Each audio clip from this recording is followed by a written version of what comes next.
Bonjour à toutes et à tous, bienvenue dans le premier épisode et dans la présentation de notre concept. Aujourd'hui, on va faire ce qu'on appelle, donc notre concept c'est la table ronde. On va aborder quelques sujets, puis on va se laisser disperser. Mais avant tout, comme c'est le premier épisode, il faut d'abord qu'on se présente. Donc, Tesco, à toi l'honneur.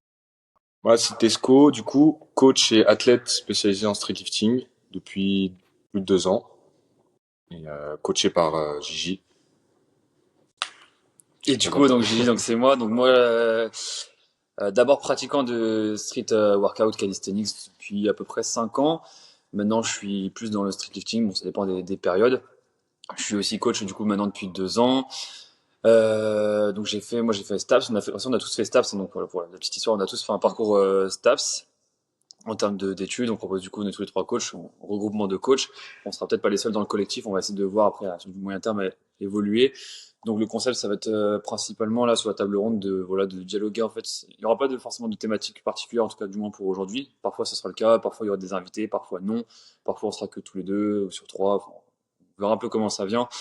Donc voilà. Si après vous avez des thèmes, des idées, n'hésitez pas à nous donner en commentaire des idées, des choses que vous avez qu'on aborde. Et puis voilà. Puis Yanis, bah, présente-toi aussi Yanis quoi. Donc moi, je suis Yanis, pareil, coach pratiquant de street depuis à peu près 3 ans. Coach, pareil, enfin, je suis coach depuis 6 ans, mais spécialisé un peu en street workout, battle, street lifting principalement depuis, on va dire, ouais, 3 ans, quelque chose comme ça. Donc voilà, simplement, on a eu l'idée de se rassembler ensemble pour améliorer notre qualité en tant que coach et puis aussi parce qu'on estime qu'on a des choses à partager. Et donc, voilà, merci de nous accompagner avec nous pour ces grands débuts. On va commencer du coup directement. Gigi, tu me disais que tu avais une question. Ouais, j'ai préparé quelques petites questions. Je vais en sortir une un peu au pif. Voilà, aujourd'hui, il n'y a pas de trame, hein. C'est Ouais, vraiment, ouais, on va discuter. On commence on à discute de street tranquillement. faire connaissance ensemble tranquillement quoi. Alors, donc, question pour vous les gars. Alors, selon vous, pour performer à très haut niveau, quel est le meilleur parcours sportif? Faut-il se Oh. spécialiser très tôt ou alors très tard? Faut-il pratiquer d'autres sports avant qui sont pertinents à pratiquer? Et si oui, bah quel sport? Ou alors faut-il se spécialiser très tôt? Enfin, quel serait pour vous le parcours sportif idéal pour performer à haut niveau? Bah, déjà, on sait que dans les sciences du sport, enfin, on sait que c'est recommandé déjà quand t'es en début de carrière, quand t'es jeune, généralement, de pas être spécialisé trop tôt, tu vois. Hmm. Genre, tu sais, les jeunes, par exemple, un jeune tennisman, tu lui fais pas faire 6 heures de tennis par semaine. Hmm. Genre, c'est vraiment mieux pour le long terme qu'il fasse du tennis, je sais pas, du foot, ou alors qu'il aille courir, ou qu'il aille faire d'autres choses, tu vois, pour le développement général et tout. Et petit à petit, dans sa carrière, tu lui mets plus de spécialisation dans sa pratique. Et je pense que du coup, dans le street, un parcours idéal, ça serait, ouais, pas spécialité trop tôt. Après, si tu parles de quel âge? Il n'y a pas d'âge justement. Débutant? Ouais, enfin d'après débutant, Parce que le parcours idéal, ça débutant peut c'est être, le niveau, c'est un niveau, c'est pas. ouais, non, mais je veux dire, ça peut être un mec qui a fait 10 ans de gym et tout, mais est-ce que tu Hmm. parles de ça aussi? Bah justement, ça fait partie du parcours sportif. Mettons, tu vois, t'as un enfant, tu vois, il commence à être un Ok. peu sportif, tu vois, Ouais. il a 6 8 ans, il commence un peu à, tu vois, à marcher, à courir et tout. Et tu voudrais qu'il soit à haut niveau en streetlifting, mais tu vois, quand il a 25 30 ans, tu vois. Ouais. Qu'est-ce Ok. que c'est le meilleur parcours, Pour tu moi, vois, le parcours idéal, c'est, dans la théorie, tu peu importe le sport, il a fait du sport toute sa jeunesse, tu vois. vois. Alors, il a fait de la gym, il a fait du judo, tu vois, quand même des sports un peu où tu as une notion de force, de puissance, etc.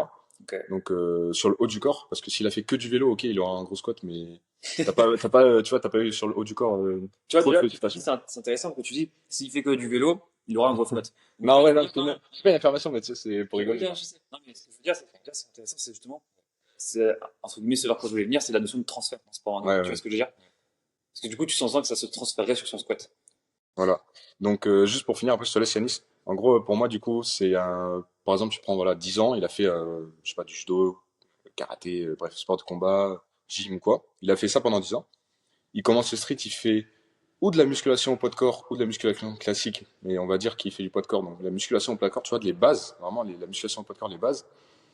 Et après, beaucoup de poids de corps, genre pendant 1 an, 2 ans, du poids de corps.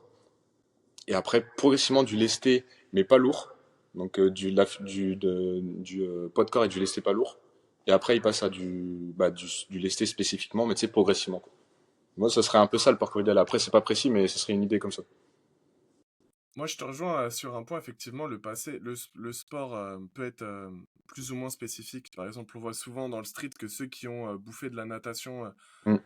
et généralement, plus ils ont été à haut niveau, plus ils ont eu de pratique, et généralement, plus leur tirage dès le début, il va exploser. Bah, c'est pas anodin, comme certains sports de tirage. Ça peut être comme l'escalade ou le judo ou le jiu-jitsu brésilien ou ce genre de type d'activité où il va y avoir une grosse composante de tirage.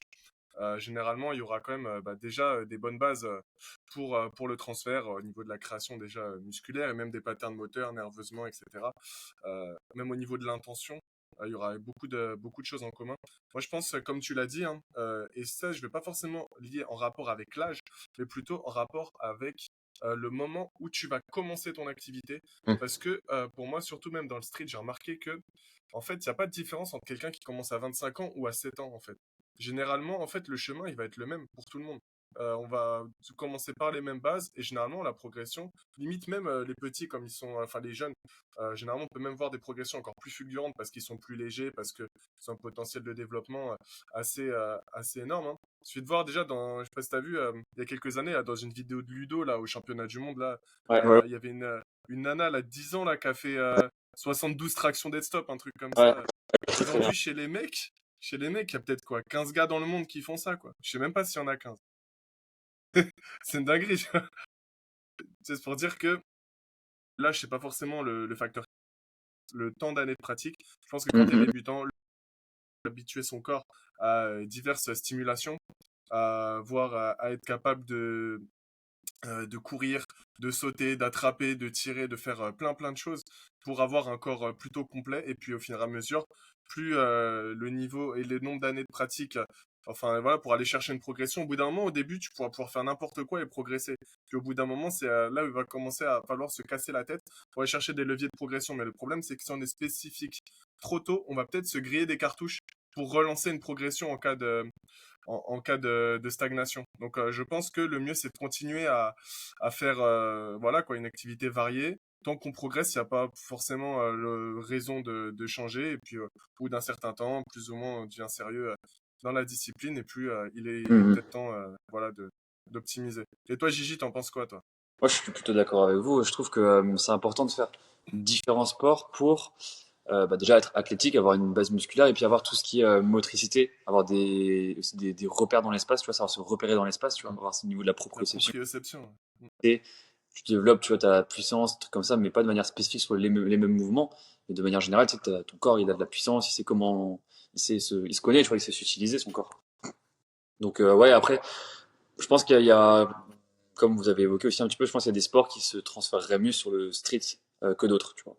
Moi, je pense que tu vois, les sports qui seraient idéaux, qui peuvent très bien se transférer, c'est effectivement le vélo, euh, la natation, l'athlétisme, pour moi, c'est la base, et la gym, tu vois. Ouais, Je pense que c'est ouais, des sports qui totalement. se trouvent sur le street, tu vois. Après, le vélo, c'est vraiment que pour un mouvement et en plus, Oui, c'est pas.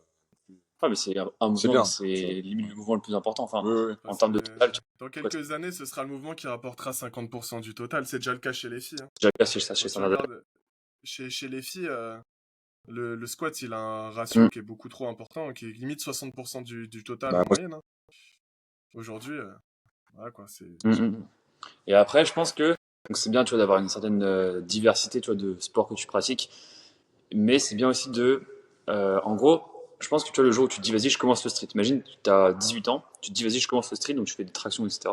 Mais que tu en aies déjà fait par le passé. Tu vois, que tu fasses en gros un peu du street par période, par intermittence. Tu vois ce que je veux dire?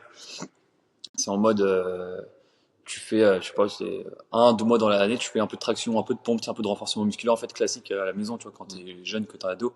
Quand t'es ado, tu vois, il y en a plein, ils veulent se mettre à la muscu quand ils sont ados pour se faire une base musculaire. Et je pense que ça, c'est très intéressant parce que du coup, quand tu te dis, ok, je fais du street, bah, en fait, tu fais un mouvement que tu as déjà pratiqué, du coup, tu as déjà un peu tu sais, Ouais, un chemin nerveux qui fait, en ouais. fait. Et ça, je le dis parce que moi, c'est un truc que j'ai vécu parce que, tu vois, quand j'étais jeune, que j'avais, tu vois, 12, 14 ans, j'allais souvent, tu vois, dans un petit parcours de santé à côté de chez moi, je faisais un peu de course à pied et un peu de traction, parce qu'il y avait une barre fixe et j'aimais bien faire des tractions. Enfin, je pense que c'était dégueulasse, tu vois, à l'époque, mais, et du coup, quand j'ai commencé à faire du street, le mouvement où je me suis senti le plus à l'aise, c'était les tractions parce que je sentais que c'était un mouvement qui était plus, genre, naturel pour mon corps. Parce que je l'avais déjà fait, mais plusieurs années avant, tu vois, comme marcher, tu vois, c'est un mouvement, tu réfléchis pas, tu vois, c'est inné en toi, ce que tu l'as fait, tu l'as fait, tu l'as fait. Voilà, du coup, est-ce qu'on peut dire que comment on dit? T'es un mec, enfin, t'es un tireur. Pas forcément. T'es pas un Full pro. spécialiste. Ouais, C'est parce non. que t'as fait ça Ouais, que t'étais moi je considère pas fort. que j'ai un profil tirage, même Ah, si c'est voilà. là où je suis meilleur, mais je considère que c'est parce que c'est le mouvement que j'ai le plus fait et Ah, que j'ai voilà. commencé le plus tôt possible, mais sans être spécial. Tu vois, faire gaffe, des fois, on en avait déjà parlé en privé, Yanis. On s'était rejoint du coup au final. On s'était dit qu'il y avait quand même une part de génétique, tu vois. Mais il faut faire gaffe quand on dit direct profil tireur, tireur de naissance. Faut faire gaffe, tu vois. Faut C'est totalement vrai là-dessus, je suis entièrement Ouais, d'accord. Effectivement, complètement. voir le passé. on a très L'adhérence, souvent, on va dire, à un an de pratique de street, on va dire, il y en a un, ok, ses perfs en tirage, elles sont proportionnellement plus élevées, on va dire, c'est un full spécialiste, alors que peut-être qu'en fait, il a un an de street, mais il a 10 ans de natation, Ouais. ouais, exactement. et c'est très vrai comme remarque. Ouais, Après, ouais. en plus, toi, bah, tu vois, t'as été le bon exemple, t'as été champion de France de traction endurance, non? J'ai été, alors justement, c'est très intéressant. J'ai été en France, j'ai été troisième. J'étais pas champion de France, Troisième. j'étais troisième. Enfin, Ok, deuxième ex aequo. Du coup, on avait fait un départage avec Alexis Jugan et j'avais été troisième parce il m'avait battu. ok. Et par contre, c'est en dips où j'avais été champion de France, tu vois. Et pourtant, justement, le dips, moi, c'est un mouvement que j'aimais pas trop, j'avais moins d'adhérence. J'avoue. Ah, j'aime pas T'es trop juste en ça. forme. Et j'ai été champion de France en dips parce qu'en fait, bah, en fait, et je pense, objectivement, j'ai un peu plus de, enfin, au moins, en tout cas, en endurance, en poids du corps, j'ai un meilleur potentiel de par, justement, ma génétique. Par exemple, tu vois, j'ai les coudes assez hyperlaxes, donc je peux pas mal me Ouais. reposer comme ça. Alors que, par exemple, si tu prends sur du lourd, sur du 1RM, on pourrait penser que j'ai un profil de tirage parce que je suis un petit peu meilleur dessus. Mm. Et j'ai une meilleure adhérence, enfin, j'affectionne ça plus. Et pour autant, en tout cas, quand j'ai exploité mon potentiel sur plusieurs années de poids du corps, bah, force est de constater que j'ai été plus performant, tu vois, en dips, tu vois. Mais c'est vrai que bah là, du coup, je vais diverger, un peu changer de sujet. Mais Vas-y, les vas-y. dips, je trouve que le dips, le max rep, c'est le mouvement de tous les mouvements du street qui a le moins de transfert sur le 1RM. Ah Parce que ouais. généralement, les spécialistes du max rep en dips, comme tu dis, ils ont la capacité à être hyperlaxe et avoir une qualité de récupération très importante lorsqu'ils sont de leur répétition. Et donc, ça va plus être à celui qui récupère le plus vite qu'à celui qui est réellement le plus fort en général. Mm. En tout cas, sur la forme dead stop. Je pense que à l'inverse, par contre, celui qui en fait le plus en non-stop, sans pause, là, je Ah ouais. pense que là, il y aurait du transfert plus sur le 1RM, quoi. Ah, mais ça Si se on trompe, veut c'est faire sûr. de l'endu, ouais, je pense que l'endu pour spécifique au street lifting, elle aurait plutôt intérêt à être en non-stop qu'en dead stop, sauf peut-être pour la première rep, parce qu'effectivement, tu pars sur ta première rep en dead stop.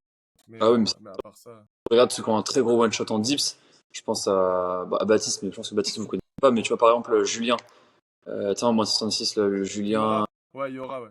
il avait un gros dips one-shot, et tu vois, il a un très bon dips Ouais. testé. Ça lui m'a choqué au battle quand on a fait le championnat de France de battle. La première édition, on le connaissait même pas. C'est juste le petit frère de PRZ, c'était son seul palmarès à ce moment-là.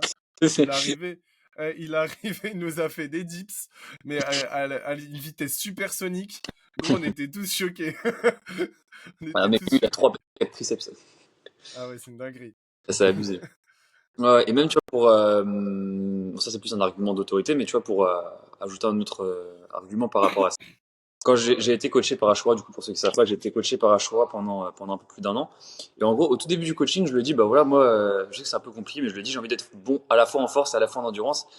Et c'était un peu compliqué, mais bon. Et tu vois, dans la prog qu'il avait fait, sur le début, le premier bloc, il m'avait mis plein de tractions en gros desktop. Et il me disait, fais un desktop rapide, tu vois, genre desktop, boum, boum, boum, Des top très one rapide, shots. au rythme. Ouais, c'est ça, avec un moins d'une seconde, tu vois. Et en dips, j'avais que du one shot. Du coup, bah, forcément, je voulais comprendre un peu la prog, donc je lui ai demandé pourquoi. Et il m'a dit, bah, comme tu vas être bon dans les deux, il m'a dit, tu verras le dips en one shot comme ça, en vitesse, ça va bien se transférer sur du lourd, ça va t'aidera. Et à l'inverse, les Mm, tractions comme ça, avec un desktop très rapide et tout, ça t'aidera pour le lourd. mm, Donc ça, après, c'est totalement. un argument plus d'autorité, tu vois, parce que c'est un gros athlète et un gros coach. Mais tu vois, même lui, en tout cas, je sais que sur ce point-là, il partage cet avis-là, tu vois. Ouais, puis il est quand même connu pour être un fin technicien quand même, tu vois. C'est quelque Ah chose oui, complètement. qui lui est, euh, qui lui est reconnu, quoi. Donc, après, on a tous, enfin, que ce soit lui comme n'importe qui, parfois on peut avoir des avis divergents sur certains points précis.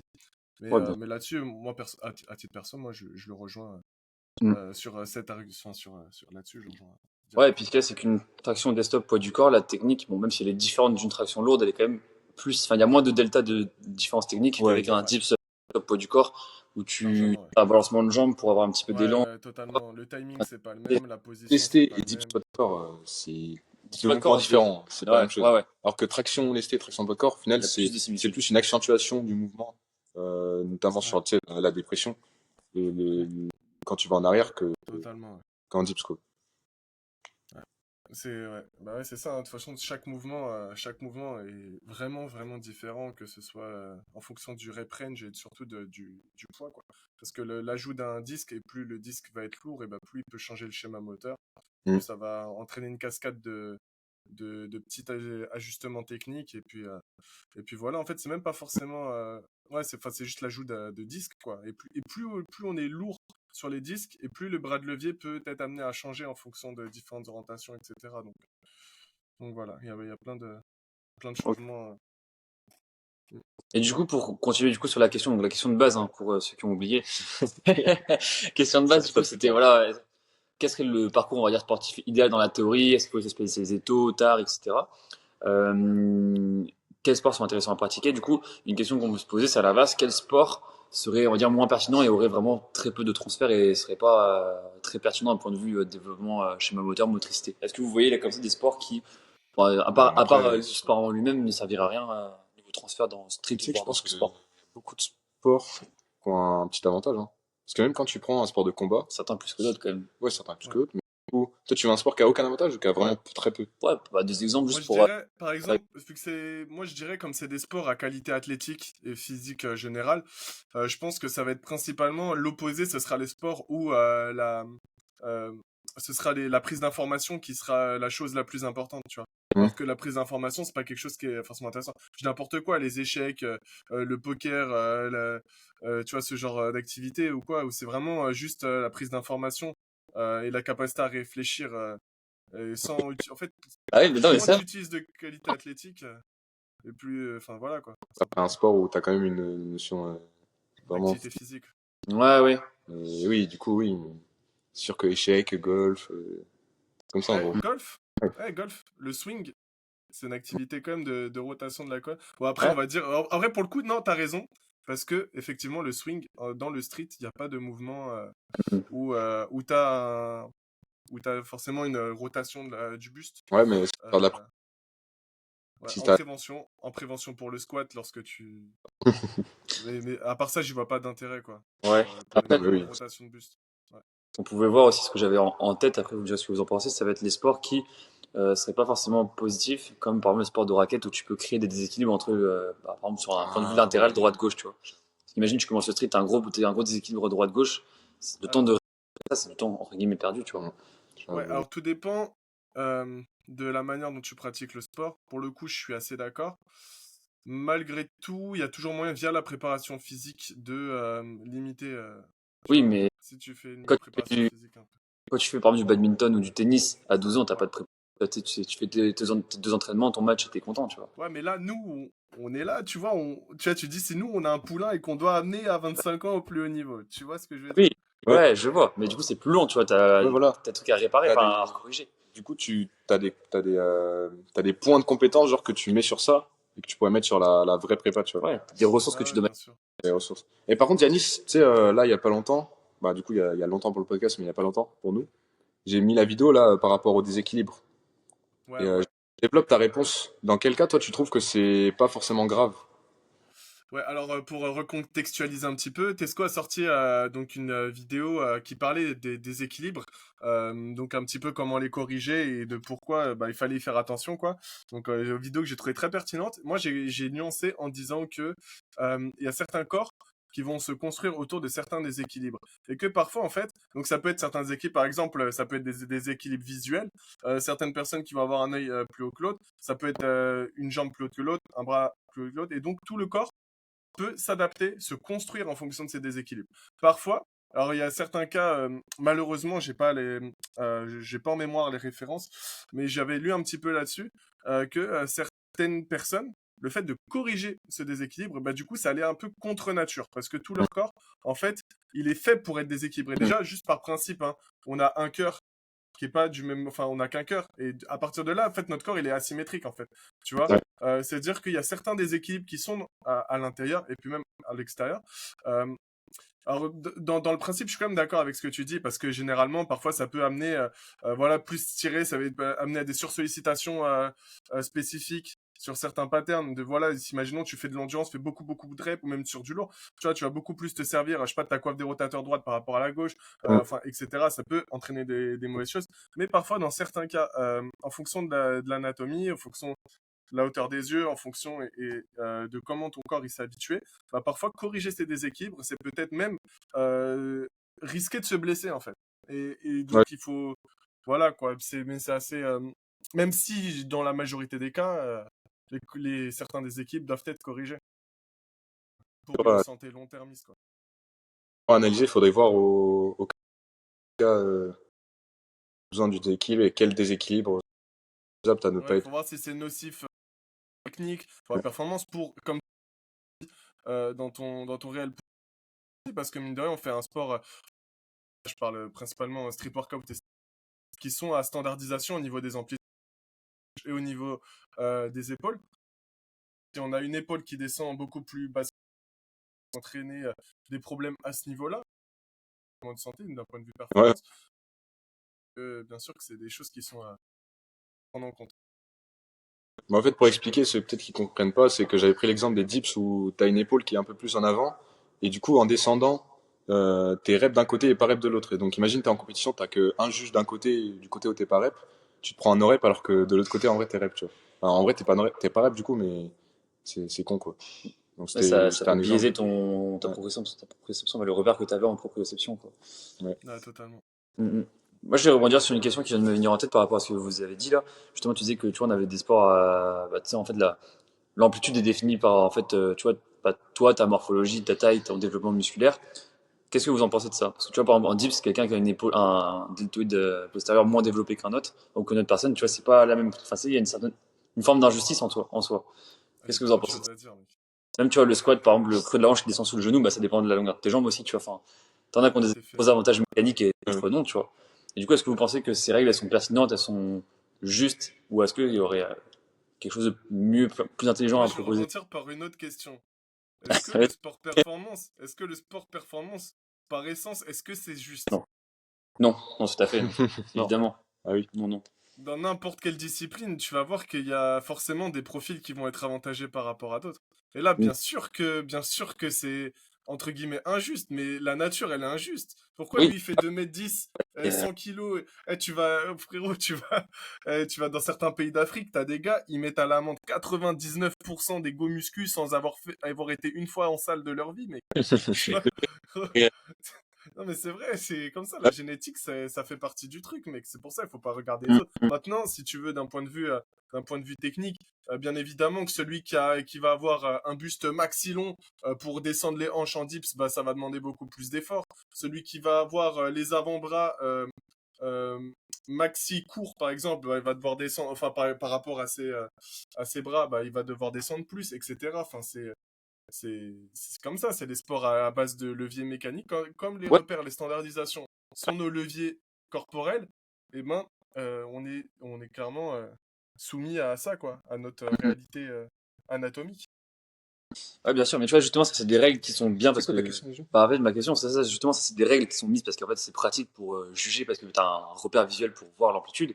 Et est-ce qu'on pourrait, à terme, tu vois, trouver justement des nouvelles règles pour que tout le Individualiser monde, la ouais, règle. en gros, pour que tout le monde ait la même amplitude par rapport à, tu vois, je pense par exemple, tu vois, en certain rep, il y a au moins 10 ans, tu vois, pull and push, quand ils faisaient des compétitions, c'était pas le menton qui passait au-dessus de la barre, c'est au-dessus de la barre, il y avait un élastique, un fil, et il fallait venir toucher le fil avec le crâne. Je sais pas si vous avez déjà vu ça. Mm.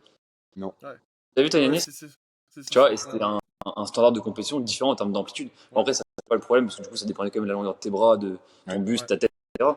Et tu vois, est-ce qu'à terme, tu penses que les règles, justement, pourraient changer pour trouver une forme d'équivalence selon la morphologie? C'est ça aussi un peu le double sens de la question, tu vois. Si, je pense qu'elle pourrait changer, je pense pas. Mm. Je pense en vrai que ça se changera pas, c'est Je trop pense que ça compliqué à changera mettre pas en non place. plus. Mais est-ce que Ouais. techniquement, Est-ce que mais ça devrait changer? C'est ça un peu la question. non, non, c'est est-ce que même, tu vois, est-ce que même mathématiquement, on pourrait trouver, tu vois, une équivalence pour que chacun fournisse le même effort, en gros, tu vois? Est-ce que ce serait possible de Non, mathématiquement trouver, Ah non, c'est trop des dur. degrés d'amplitude C'est et trop tout? dur. je n'y crois pas. On est tous beaucoup trop différents. Bon, bah, du coup, les gars, Par contre, est-ce que ça devrait changer pour le coup? les gars, changer de sport, Ouais, hein. mais non, ben non. Justement, la morale, moi je trouve que c'est pas ça la morale. Moi je trouve la morale, c'est peu importe votre morpho, en vrai, Ouais. on s'en bat les couilles. En vrai de vrai, c'est des petites optimisations. Ok, ça peut faire une grosse diff si vraiment tu compares l'extrême à un autre extrême. Mais dans tous les cas, si tu travailles, si tu mets en place les choses et que Et quand tu tu regardes, fais il y au a mieux, toujours des contre-exemples, il y a toujours des anti-anatomie et des gens ah qui oui, arrivent à performer alors qu'ils sont à l'opposé de ce qu'on décrit comme une bonne morphologie. Donc je pense qu'il faut juste arrêter de se prendre la tête avec ça. De toute façon, on est comme on changera pas maintenant. Est-ce que on va se contenter de ça ou est-ce on veut vraiment passer au niveau supérieur, quoi. Maintenant, c'est juste ça la question à se poser. Je pense que c'est tout simplement la seule question à se poser. Maintenant, pour ce qui est au niveau des règles, je pense que les sports dont on fait la promotion et dont on est un peu spécialiste, bah, ce sont des sports qui ont tendance à évoluer, à devenir de plus en plus standardisés. Et je pense que modifier des règles devient quelque chose de plus en plus compliqué au plus le temps passe, Ouais, bien sûr. parce que bah, au final, il faut effectivement créer cette standardisation Mm, mm, mm. euh, pour, euh, pour que tout le monde se prépare dans les mêmes conditions. C'est vrai que bah, tu regardes il y a quelques années en arrière, 2-3 ans, les compètes, il n'y avait aucune compète d'affilée qui avait les mêmes règles, les mêmes standards. Maintenant, ça commence à être de Ouais, plus en plus le cas. Et pour moi, c'est possiblement. une bonne chose. Ah Maintenant, oui, même si on trouve des règles plus opti, est-ce que le fait de changer tout le temps, c'est un peu compliqué? Enfin, oui, oui. est-ce que c'est la bonne solution? Je sais même pas, je saurais même pas te répondre. Sauf si vraiment on trouve un truc qui met tout le monde d'accord, quoi. Mais Oui, non, non, tout à fait. Bah après, tu vois, c'est une question que je me posais vraiment par curiosité. Même moi, je ne serais pas pour, tu vois. C'était juste par curiosité. Ça me venait en tête comme ça, quoi. Mais je pense que ce serait pas forcément une bonne chose. Effectivement, il faut avoir des règles qui restent standardisées pour, bon, bah, si on veut développer le sport, il faut que ce soit toujours la même chose, en fait. Et ouais, ça me fait rebondir, tu vois. Donc, pour ceux qui savent pas, donc en gros, Yanis, quand on l'a fait sur la présentation, on n'a pas présenté nos équipes respectives. Yanis, du coup, il est aussi membre fondateur de donc Atlas Corporation, donc une team d'organisation de battle et de set and rep principalement, et qui maintenant a une team aussi d'athlètes. Et Greg et moi, on est dans la X-Squad, qui est aussi une autre association de street workout aussi et de street lifting. Et tu vois, justement, comme on organise des événements, tu vois, nous, l'année dernière, on a fait une compétition de street lifting en duo, parce qu'on voulait faire un nouveau format. Et la question s'est posée de cette année, est-ce qu'on refait une compétition pareille en duo ou est-ce qu'on refait encore un nouveau format? Et justement, on parlait de ça avec des collègues à moi, donc Hugo et puis Maxime, et je leur ai dit, mais justement, les gars, si tous les ans on rechange de format, au bout d'un moment, le sport il part en couille. Enfin, c'est bien de faire de l'originalité, mais il faut pas en faire trop non plus, tu vois. Et c'est bien justement d'avoir un truc standardisé. Et ils me disaient, ouais, mais sinon on fait tout le temps la même chose. Je dis, oui, mais en soi, tu vois, un sport c'est tout le temps la même chose. Un match ouais, de ouais. foot, c'est ouais. toujours un match de foot, toujours 90, 10 minutes, c'est toujours la Mm. même chose, tu vois. Mm, mm. Après, d'un côté, je vois un peu ce qu'il veut dire, dans le sens où quand même on a, surtout enfin street workout, vu que quand même ça vient de là à la base, c'est un sport où de base les possibilités sont quasi infinies, tu vois. Et donc Oui, effectivement, je comprends un peu le côté de se restreindre, ça limite un peu le potentiel. Mais d'un côté, si on se restreint pas, ça devient comme le CrossFit où tu peux avoir du paddle, de la natation enchaîné avec des muscle up keeping et enfin après ça devient n'importe quoi. Alors, no offense, hein, j'adore le CrossFit, je trouve que c'est une discipline exceptionnelle dans un certain point. Mais ce que je veux dire, c'est que voilà, faut pas non plus tout mélanger, quoi. oui, bien sûr. Ce qui est bien, c'est qu'en fait, on a une base avec 4, 5, 6 mouvements max. Et donc, en fait, c'est changer le format et l'agencement et comment tu les amènes, tes formats, tes mouvements. C'est ça qui est bien. Mm. Et après, ce qui est bien, Et- c'est quand tu standardises, c'est que tu peux te comparer. Moi, tu vois, je sais que les quelques personnes que je coach en battle, ils ont beaucoup de mal à quantifier leur progression et leur évolution parce que tu vois, en battle, c'est jamais le même circuit, tu vois. Et c'est pour ça que le BBR, c'est beaucoup C'est affectionné. intéressant. C'est intéressant parce que du coup, tu as un circuit entre guillemets qui fait l'unanimité et les gens peuvent avoir un repère par rapport Mm. à ce circuit-là. Tu vois, ils ont un repère. Tu vois, en statistiques, ton total, C'est c'est ça ton en fait. repère. En battle, t'as pas de repère Ouais. sinon. Des fois, tu as un Ouais, circuit, bah, justement, moi, il y a un truc que je mets en place du coup avec mes préparations battle, c'est ok. que de temps en temps, moi, je leur fais faire des sets et je leur fais chronométrer le set. Et Moi, parfois, je ouais. reviens plus tard dessus. Et après avoir fait d'autres choses, avancé et tout, et je reviens dessus et je regarde comment le chrono il a avancé. Et ça peut être du coup un point de repère, Ouais, ouais, tout tout à fait. simplement. Ouais, c'est tout à fait ça, c'est pas mal. Moi, je sais que je le fais aussi. Et justement, tu vois, j'étais en visio avec un athlète que je coach là, il y a 2, 3 jours, qui d'ailleurs fait les France là, à Montgeron, là, dans quoi, dans 2, 3 semaines. Et justement, C'est c'est qui? lui qui m'a demandé. Il m'a dit, ouais, j'aimerais bien à la fin de la prépa refaire le set de sélection pour voir mon temps. Et je lui dis, bah oui, c'est très pertinent, on fera ça, tu vois. C'est qui? Hugo Fernandez, moins Ah de ok, ok, ok, ok, ouais. 4 contre Hugo Scola, Euh, plus de 80. Non, non? non, il va Ah, être décalé. Il va tomber contre Yuan, je pense. Yoann Filippo, c'est ça? Ouais, je pense pour le moment parce qu'en fait, Ludo il s'est blessé là il y a quelques Mais jours. oui, c'est vrai, ouais. Et Du coup, du coup, ça change tout le classement en fait. le 8e passe 7e, le 7e passe 6e, 6e, Ok. 5e, Ok. et le 9e passe 8e en fait. Donc c'est pour ça Ok. qu'on n'a pas annoncé les affiches en fait.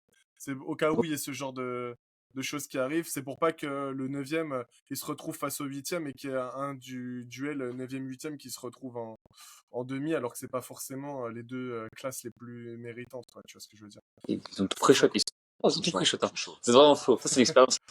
Ouais, bah ouais, c'est expérience, enfin ouais, tu sais, mine de rien, ça fait plus de 6 mois, non, même plus, ça fait genre 8 mois que on a des visios toutes les semaines Ouais. pour préparer la compétition. Tu vois. C'est une dingue. Donc, Ouais. donc forcément, Ça, ça- on essaie vraiment de penser à tout, tu vois. En plus, on est 5 cerveaux à réfléchir activement dessus, donc. Ouais, c'est monstrueux, tu vois. Et les gens, ils se rendent pas compte. Les gens se rendent pas compte, tu vois, de l'organisation qu'il y a derrière, tu vois. Et même quand tu sur tes règles, il y a des gens qui peuvent se faire la remarque, se dire, oh punaise, tu sais, les règles que vous avez sorties, il y a plusieurs dizaines de pages. Hmm. Il y en a, je sais qu'ils peuvent avoir le premier réflexe de se dire, oh, vas-y, c'est long à lire, tu vois. Mais ils se rendent pas compte, tu vois, le travail monstrueux qu'il y a derrière, et c'est colossal, tu vois. Hmm. Et c'est pour l'avancement du sport, tu vois. Et faire Ouais, une c'est ça exactement. vidéo pendant 8 mois, déjà, t'imagines le temps que ça prend et la régularité qu'il faut. Hmm. Ouais, en Tout plus, ça. enfin, nos visios, c'est entre 3 et 5 heures, quoi, parfois, tu vois. Il y a Ouais, et puis des c'est un truc moments. quoi, c'est ça. Ouais. Ouais. Hmm. Mais parfois, il y a des semaines où on en a plusieurs par semaine en plus. Tu sais, il y a toutes Ouais. les semaines où on en a une et il y a des semaines où on en a deux, Mhm. tu vois. Et même, en plus, on a les appels à côté, on a tous les autres projets, les machins. Enfin, bah ouais, après, c'est comme ça aussi, hein, c'est ça aussi, on veut que nos championnats Ouais, deviennent, bien aient un sûr. gros standing, bah il faut mettre les ingrédients pour, et je pense que c'est comme tout domaine, quoi, tout simplement. Mhm. Ouais, tout à fait. On part sur Bon, un autre sujet ou quoi? Moi ouais, aussi. je suis chaud, mec. Vas-y, on en fait un. Parce que ouais, on a à peu près, on va s'entraîner après, mais vas-y, on en fait un. On fait un dernier sujet. Vous avez une question ou pas? Bah, moi, c'est sur mon tel, j'ai pas de. Moi, j'ai sinon s'il faut, mais. Vas-y, bah, Vas-y, envoie. Vas-y, je recontextualise. En gros, donc, hier, on a déjà fait un podcast avec Greg tous les deux. Du coup, j'avais fait une liste avec plusieurs questions et il y en a une que je trouve intéressante. Et du coup, je vais la reposer. Bon, Greg, je connais son avis, mais on verra un peu plus avec Yanis son avis. Donc, la question, c'était que penses-tu des pin dips? Ouais, les pin dips. L'exercice qui sort là en ce moment, depuis quelques semaines. Ouais. Quel est, du coup, j'imagine, sans trop de recul ou d'expérience dessus, ce que tu en penses comme ça à Ouais. première vue? Je l'ai jamais programmé ni testé, pour être tout à fait honnête. Ok, Maintenant, je vais essayer pareil. Ouais. d'avoir une réflexion autour de ce mouvement. En fait, l'avantage du pin dips, c'est que si tu as un sticking point qui va se trouver à une X amplitude, ça va dissiper en fait toute l'énergie élastique. Si, va dire, tu vas commencer ton mouvement à une amplitude déjà, tu vois, tu n'auras pas le côté ressort. Donc ça peut être, je pense, un moyen intéressant pour développer une amplitude spécifique ou genre enfin, la force de démarrage ou la force de création de force, la capacité à créer de la force à une amplitude spécifique en cas de sticking point évident. Maintenant, qu'en est-il de la capacité à mettre en place le système, quoi? C'est ça, en fait, la mise en place, je trouve que c'est quelque chose qui est extrêmement compliqué à standardiser, enfin, même, tu vois, pour être pile à la bonne amplitude, pile, tu vois, moi, à le programmer, comment je vais donner quelles consignes pour que l'athlète se retrouve vraiment dans la bonne position. Mm. C'est un peu compliqué, je trouve. Vous en pensez quoi, vous? Bah, du coup, nous, soit on donne notre avis, soit on donne référence au podcast qu'on a tourné hier. Oh, on donne référence. Ouais, Après, il sera après. ouais. Donc, nous, on a C'est fait un bon. autre podcast hier, mais qu'on postera plus tard. Ça sera plus tard. Donc, on vous invitera à le voir pour avoir nos avis. Il y a des choses qu'Yanis a dit qu'on a dit aussi, des choses qu'il n'a pas dit, parce que bon, là, on en a parlé que 2 minutes, mais que nous, on en a parlé pendant peut-être 5-10 minutes. Donc, on a des choses qu'on a Ouais. dit un peu en plus, mais on a parlé effectivement un peu de ce que tu as dit et d'autres points, d'autres aspects. Mais on avait aussi, en effet, parlé du côté mise en place et pratique. Et, euh, et ouais, si ça vous intéresse, on vous invitera à aller le consulter, parce qu'on en parle un peu plus en profondeur. Faut écouter les prochains podcasts parce qu'ils seront Et pas ouais. sortis. Ils seront pas sortis, mais il faut écouter les prochains. Et il y a peut-être un podcast où, voilà, on parlera des pins. Peut-être le 11e, deuxième. Voilà. Faut tout écouter, c'est obligé. Voilà. Quand vous verrez qu'il y a un podcast juste nous deux, ce sera peut-être celui-ci. Ouais. Peut-être le lancer, ouais. Et le pire, c'est que c'est vraiment à la fin du podcast. En plus, c'est la dernière question. Faudra Le écouter ça quand référencement. même avant. Le Bon, référencement, mec. Ou vous faites comme Ouais, moi, nous, vous mettez en il a- vitesse x2. l'anime. T'as dit quoi? Je dis, vous faites comme moi, vous mettez les podcasts en vitesse x2. En vrai, ouais. Moi, je fais tout le temps ça quand j'en écoute, ouais. Ah, ah ouais, ouais. Et encore, je sais pas si ça peut le faire parce que je sais que moi, je parle assez vite. S'il y en a qui m'écoutent en Ouais, folie, ça va être chaud. Ça moi, peut- moi, je mets en 1x3, 1,3, sinon x2, j'entends, parce que tu Ah ouais. comprends rien. Bah oui, je comprends rien. En vrai, des fois, tu rates trop des trucs. Entre x1,5 et x2 selon le podcast oui. et les personnes, ouais. Moi, Il y en a qui parlent x1,3. très Ouais, lentement. ça dépend des gens. Mais moi, je Ouais. pense aussi qu'il faut habituer son oreille, tu vois. Moi, au début, Ah c'était ouais, ouais. pareil. Au début, je pouvais pas écouter du x2. Après, j'ai Ouais. mis beaucoup de 1 x 1,5. Et après, j'ai mis du x2. Et maintenant, je peux Moi, mec, je mets tout, hein. presque tout. YouTube, premier réflexe, je mets ça, bah, sauf si c'est une musique, tu vois. Mais je vais sur Ouais, YouTube, en exact. x2, tu vois. Netflix, x2. La Enfin, même. moi, mec, j'ai pas le temps, tu vois. La même, frérot. On optimise. Après, sur une musique, ça fait un peu bizarre. Du coup, ça, je laisse en normal, tu vois. Et moi, du coup, ta question me fait rebondir. J'ai une dernière question, du coup. Vas-y. Euh, que pensez-vous des tractions one-shot pour améliorer son 1RM en traction? Ok. Bah alors, l'avantage des tractions one shot, c'est que déjà quand tu fais des séries en traction one shot, genre obligatoire, alors t'es obligé de faire du one shot. Si t'es à l'échec ou proche de l'échec, il y a sur les dernières reps, tu vas être obligé de grind. Si tu veux vraiment tenir le motion, tu vois. Et si t'as la capacité à grind, parce que du coup, si t'as une faiblesse sur la portion haute et que t'arrives pas à grind, là c'est galère. Et du coup, si t'as cette capacité-là et que t'arrives à le faire, bah ça peut travailler ta portion haute justement. Donc sur du lourd, sur du ARM, ça peut être une méthode pour travailler ta portion haute, ta fin d'amplitude, ta capacité à grind tout simplement. Après, il y a tout ce qui est de la puissance, donc la puissance pour la force, voilà, pour du lourd. Euh, si tu, bah vas-y parle si Bah, t'as sur sur du quelque one shot, chose. en fait, comme tu l'as dit, tu peux travailler plus le milieu ou fin d'amplitude parce qu'en fait, t'as un temps sous tension continue. Et si par exemple, t'es très fort en fin d'amplitude, ça peut être intéressant parce que du coup, tu peux pas, entre guillemets, profiter d'être en bas, bien stable, bien gainé pour boum, mettre de l'accélération au début.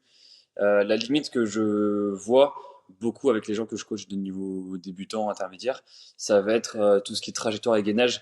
Tu peux pas faire, enfin, s'ils ont pas l'habitude, Ah avec oui, du lest en plus, ouais. il y en a, en fait, ils veulent, surtout quand je leur dis fais du one shot avec une intention de vitesse, mais au bout de 3 reps, laisse tomber, Ah oui, tu enfin, peux ils se pas. balancent dans tous les Ouais, sens. ouais. Ça demande par contre un peu Et d'expérience, du point de vue, enfin, de savoir gérer du one shot. la trajectoire, c'est savoir Ouais. aussi qu'est-ce que tu vises Loop. avec tes pieds. C'est toujours Ouais. avoir la même Ouais. trajectoire. Sur mine de rien, l'excentrique, ça demande un minimum de contrôle au niveau de de Toujours la contre. zone, que tu vas viser avec tes pieds pour être toujours bien placé, quoi. Il Ouais. y a aussi, ça peut être aussi au niveau scapulaire, hein, Mm. mais ça peut être aussi au niveau des pieds. En fait, il faut réussir, malgré le fait que tu pas de repos, que tu mettes un peu de vitesse, de revenir tout le temps dans la même position en bas et revenir par la même trajectoire, en fait. Et Ah ça, ouais. c'est vrai que ça demande de l'expérience, tu vois. C'est pas simple. Ça demande un Et full mouvement quoi. Donc quand t'es débutant, c'est chaud. moi, je rajouterais quand même que pour certaines personnes, notamment ces personnes qui vont avoir un peu du mal au démarrage, bah, c'est bien aussi quand même de faire beaucoup de reps en dead stop. De un, parce que le mouvement, la standardisation du mouvement fait qu'en compétition, tu as 1 à 2 secondes de dead stop avant de partir. Et de deux, que bah, mine de rien, la force de démarrage, c'est ça qui va te permettre d'avoir ton premier élan, quoi. Donc la Mm. création de vitesse à ce moment-là, si toi tu te sers full réflexe myotatique, si toutes tes répétitions, tu vas les standardiser, mais en full vitesse, la création de force et la capacité à générer de l'élan sur la première moitié du mouvement, et ben c'est mine de rien quelque chose qui peut être intéressant à travailler si le point faible se situe ici. Par contre, effectivement, si il n'y a aucune difficulté sur cette première moitié, voire 60 premiers pourcents de l'attraction, je pense qu'effectivement, faire du one-shot pour travailler la portion haute, parce que du coup, tu n'auras plus besoin de te fatiguer à avoir euh, cette création de vitesse en début, parce que l'élasticité, le rebond te permettra d'accéder directement à une hauteur intermédiaire en début de mouvement. Et ben, ça pourrait être intéressant pour aller chercher plus de reps, plus de temps sous tension, et même en termes d'intention, c'est pas mal aussi. Et les Voilà. one shot a aussi l'inconvénient que ça met plus de contraintes au niveau des coudes, souvent au niveau des articulations, comme tu as le Ouais, claquement et tout. Alors que tu vois, par exemple, typiquement, tu as un athlète, imagine, il a grave mal au coude, il est un peu blessé, il va te dire, ouais, je bien préfère faire sûr. du stop parce que j'ai le temps de me reposer, de bien tendre le bras. Et le Bien fait sûr. de mettre la vitesse et claquer, c'est un peu plus traumatisant aussi. Donc, en termes de prog, il faut réussir à bien doser le volume là-dessus, quoi. Bien sûr, totalement. Après, en vrai, je pense que le mieux, c'est de réussir à faire un peu des deux. Pas forcément dans un même bloc, ça dépend des blocs. De toute façon, plus tu fais en fait différentes façons de faire, plus ça que tu maîtrises ton mouvement en fait. Exactement. Et là, on en revient à un sujet important qui moi me tient à cœur et dont on fera un podcast, un de ces quatre, vous n'aurez pas le choix, je vous forcerai à faire un podcast là-dessus. Ce C'est quoi? sera est-ce qu'il faut commencer le street lifting directement ou est-ce qu'il faut passer par du set and rep avant? Ouais, ok. Là, il y aura des vues là. Beaucoup de choses à dire. Nous on est tous Beaucoup de choses d'accord. à dire. C'est bien d'en parler quoi. Ouais, bon, on exposera nos avis. Ça, tu vois, ça peut être un Moi, je podcast. pense que j'ai un avis un peu plus nuancé que la majorité des gens, je pense, Vas-y, à bah, ce niveau-là. On fera ça, un de ces quatre, un podcast là-dessus, les gars. N'hésitez pas à nous dire. Vous nous donnerez des arguments aussi en commentaire. Et ouais. on fera ça, un de ces quatre. Bah, en tout cas, voilà les gars, on va arriver sur la fin de cet épisode. J'espère que ça vous a plu. C'était le premier. On va normalement essayer d'en faire un par semaine de table ronde. Il y Wow. aura sûrement d'autres invités. Voilà, d'autres invités. Des fois, on sera que deux. Des fois, on sera même solo. Mm. Si quelqu'un est chaud de parler d'un thème solo, ça peut arriver aussi. Yes, yes. Vous pouvez nous retrouver sur Instagram, TikTok, YouTube. Si vous écoutez sur YouTube, les plateformes d'écoute, Spotify, Apple Music. Et voilà les gars, ciao. Yes, Prenez bonne soin fin, de vous. bon training. Du coup, il y a